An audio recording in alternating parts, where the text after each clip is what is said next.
Hi everybody, Paul here. Today I want to show you how to fix a brake pedal that goes all the way down to the floor. If your brake pedal does this, it needs to be fixed, otherwise your brakes may not be able to properly stop the vehicle. When a brake pedal goes all the way down to the floor, you'll first need to see if you're losing any brake fluid. First, check your brake master cylinder reservoir, which will be located on the driver's side by your windshield, which is located on the firewall. Check to see if it's low on brake fluid. Also check underneath the vehicle behind each wheel and along the areas where the brake lines run. If there's no loss of brake fluid, then you more than likely have a bad brake master cylinder, which has developed an internal leak. If you have a bad brake master cylinder, then it needs to be replaced. Do not attempt to rebuild it or buy a refurbished one because a lot of times they won't last. Always use brand new genuine OEM when replacing a brake master cylinder. In order to replace a brake master cylinder, you'll need to remove the brake lines attached to it. I have one here and here. First, apply some penetrating lubricant to the threads and let it soak for a while before attempting to loosen it. Brake lines use what's called a flared nut. When you loosen or tighten a flared nut, make sure you use a flared nut wrench that looks like this. Do not use any other type of wrench or you may damage the flared nut and not be able to get it back on. You'll also need clean brake fluid that's been stored with a properly fastened cap. If you accidentally get any brake fluid on the paint of your vehicle, be sure to wipe it off, otherwise it'll remove the paint.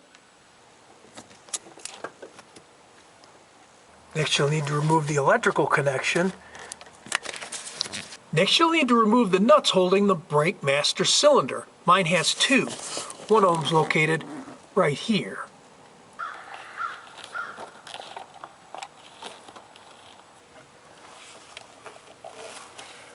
Then go ahead and install the new one in.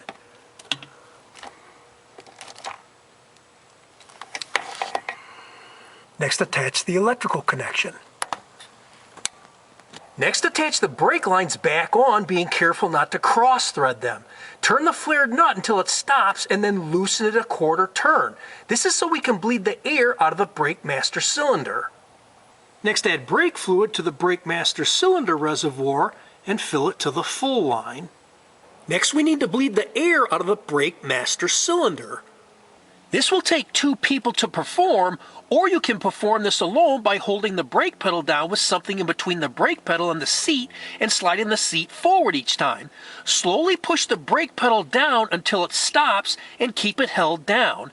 Do not release the brake pedal, otherwise you'll let air in. With the brake pedal held down, tighten both brake lines. Now you can release the brake pedal.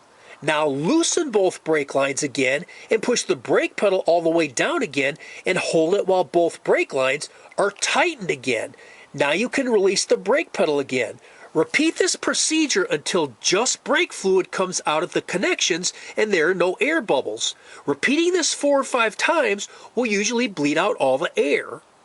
The brake pedal should now be nice and firm. If it's not, then you've more than likely got air in the brake lines, which was caused from the bad brake master cylinder. This air needs to be removed from the brake lines, which is easy to do, which I'll show in another video. I hope you found this helpful, and if you like this video, please hit the like button below, share it with your friends, and please be sure to subscribe. God bless you and have a great day. Bye for now.